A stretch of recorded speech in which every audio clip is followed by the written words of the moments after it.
হায় হায় হায়, এত বড় নেত্রী জানাজাই তো হলো না। কেন জানাজা হলো না? জানাজার মধ্যে মোল্লায় তো সূরা ফাতিহা পড়লো না।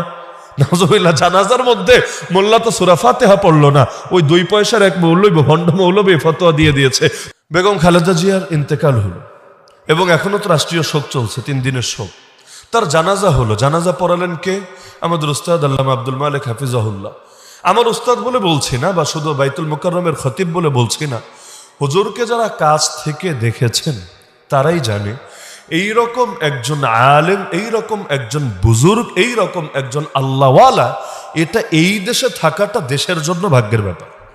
যার লেখা বই, আরে বাংলাদেশ তো বাংলাদেশ, যার লেখা বই মালয়েশিয়ায় বলেন, আফ্রিকায় বলেন, মিশরে বলেন, পৃথিবীর বহু দেশে সিলেবাস ভুক্ত। আমরা যখন মার্কাজউদ্দওয়ায় ছিলাম ইফতা বিভাগে, আমাদের চোখের সামনে আমরা দেখেছি মালয়েশিয়া থেকে মানুষ এসে দেখা করতো হুজুরের সাথে, যে আমরা তো তাকে দেখি নাই, আমরা তার কিতাব পড়েছি, এসেছিলাম ইস্তেমায়, এসেছিলাম অমুক প্রোগ্রামে, এসেছিলাম তমুক কাজে, তো এখন একবার দিলটা চাইলে হুজুরের সাথে সরাসরি দেখা করি।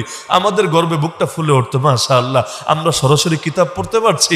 আর মানুষ পৃথিবীর আরেক প্রান্ত থেকে, যারা আমাদের মাতৃভাষা বোঝেই না কিন্তু আরবিতে লেখা কিতাব, তারা সেখান থেকে পড়তে পারছে, কত গর্বের বিষয়, আলহামদুলিল্লাহ। তো এইরকম একজন মানুষ জানাজার ইমাম হওয়া, এইটাও তো ভাই ভাগ্যের ব্যাপার। ইমাম তো একজন হতেই পারে, যে কেউ নামাজ পড়ায় দিতে পারে। জানাজার নামাজ পড়ানো কি এমন জটিল ব্যাপার?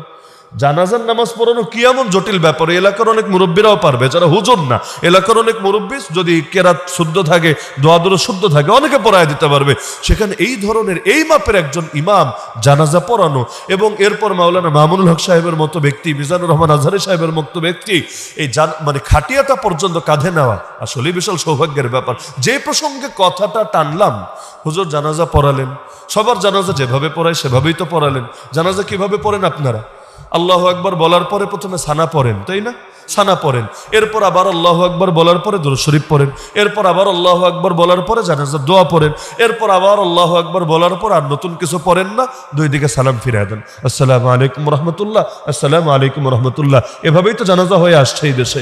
এমনকি এই যে বাচ্চারা প্রদর্শনী করবে একটু পরে, জানাজার প্রদর্শনী করলে খেয়াল করেন, আমি তো আর গায়েব জানি না, কিন্তু আমি চোখ বুঝে বলে দিতে পারবো যে দেখবেন প্রদর্শনীটা এভাবেই হবে, এই সিস্টেমে চলে আসবে। এমনকি অতীতেও যারা এই দেশে ইন্তেকাল করেছেন, যত রাষ্ট্রপ্রধান বলেন, যত দেশনায়ক বলেন, যত আলেমুলামা বলেন, যাদের হাজার হাজার না লক্ষ লক্ষ মানুষ যাদের জানাজা একত্রিত হয়েছে, জানাজা তো এভাবেই হয়েছে।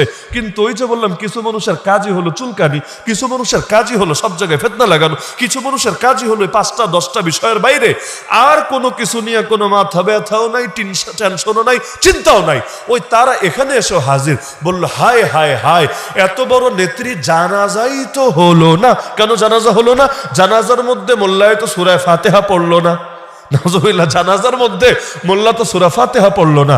ওই 2 পয়সার এক মৌলবী, ভণ্ড মৌলবী ফতোয়া দিয়ে দিয়েছে যে যেহেতু পড়লো না সুতরাং জানাজা হয় নাই। তাহলে এত বড় একজন নেত্রীকে জানাজা ছাড়াই দাফন করে দিল, কারণ যেই জানাজা পড়া না পড়া সমান হয় নাই, ওই জানাজার তো কোনো ভ্যালুও নাই। তারেক রহমান সাহেব কিভাবে মেনে নিল যে তার মায়ের জানাজা এরকম একজন ভণ্ডরে দিয়া পড়াইলো? নাউজুবিল্লাহ।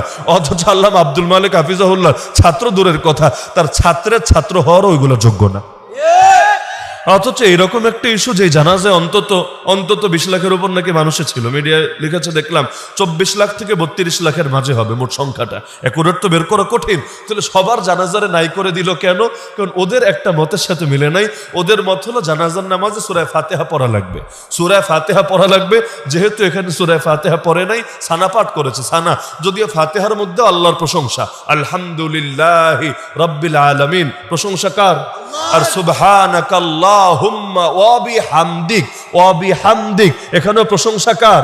আল্লাহর। ওই একে আল্লাহর প্রশংসা। কিন্তু যেহেতু ওদের ধারার সাথে মেলে নাই, ওদের মতের সাথে মেলে নাই, ইয়া বড় এক জানাজা জামাতের ব্যাপারেও ফতোয়া লাগায়া দিতে দ্বিতীয়বার চিন্তাই হয়নি।